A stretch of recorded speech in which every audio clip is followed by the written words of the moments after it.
जळगाव शहरातील औद्योगिक वसाहत परिसरात जागोजागी सुरू असलेल्या सट्टा मटका पिढ्या पोलीस प्रशासनाला दिसत नाही का? नमस्कार, मी प्राजक्ता।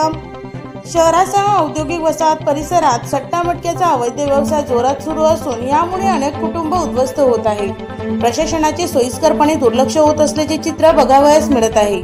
औद्योगिक वसाहत परिसरात सट्टा मटक्यासोबतच जुगार अड्डे जोमात सुरू असून शहरासह MIDC परिसरात जागोजागी सट्टा बेटिंग घेणाऱ्याची दुकाने थाटली आहेत। या सट्टा मटका पिढ्यांना दिवसभर यात्रेचे स्वरूप येऊन यातून अनेकदा किरकोळ वादही उद्भवतात। शहरातील बहुतांश जागेवर जुगार अड्ड्याचे क्लबही थाटलेले आहेत। गरीब नागरिक मजुरी करून कमी वेळात जास्त पैसे मिळावे या लालसेपोटी बळी पडून व्यसनाधीन होत आहेत। याचा विपरीत परिणाम म्हणून बहुतांश नागरिक संसारोपयोगी वस्तू विकतात। त्याची कौटुंबिक वादात रूपांतर होऊन संसार उद्ध्वस्त होताना दिसत आहे। सट्टा मटका लावण्यात प्रौढांसोबतच अल्पवयीन मुले तरुणीही विडक्यात अडकले आहे। या संपूर्ण प्रकाराकडे मात्र प्रशासन सोयीस्करपणे दुर्लक्ष करत असून जणू कुंभकर्णी झोपेत असल्याचे पाहावयास मिळत आहे। जळगाव शहरातील अजिंठा चौफुली, धान्य मार्केट, जळगाव टोलकाटा, शेरा चौक, अशोक किराणा, खेडी परिसर, ट्रान्सपोर्ट नगर व शहरातील अतिसंवेदनशील असलेल्या तांबापुरा भागात सट्टा राजरोसपणे चालवला जात आहे।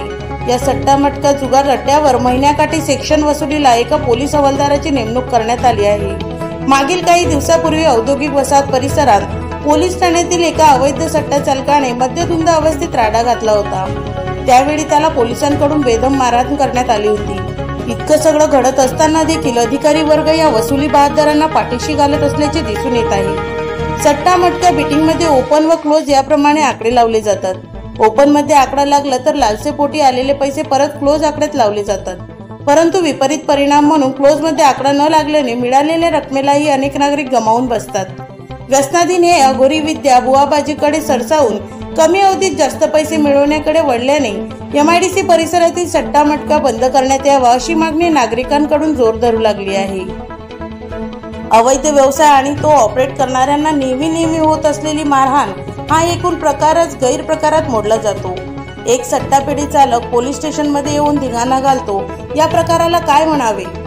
इतर कसुरी करणाऱ्या कर्मचाऱ्यांना तातडीने मुख्यालयी जमा केले जाते, मात्र अवैध व्यावसायिकांना मारहाण करणाऱ्या कर्मचाऱ्यांना संबंधित पोलीस निरीक्षक का वाचवतात असा देखील एक प्रश्न उपस्थित झाला आहे। आता स्वतः पोलीस अधीक्षकच कार्यवाही करतील का अशी अपेक्षा व्यक्त केली जात आहे। मी प्राजक्ता तायडे, दैनिक हॅलो बातमीदार, जळगाव।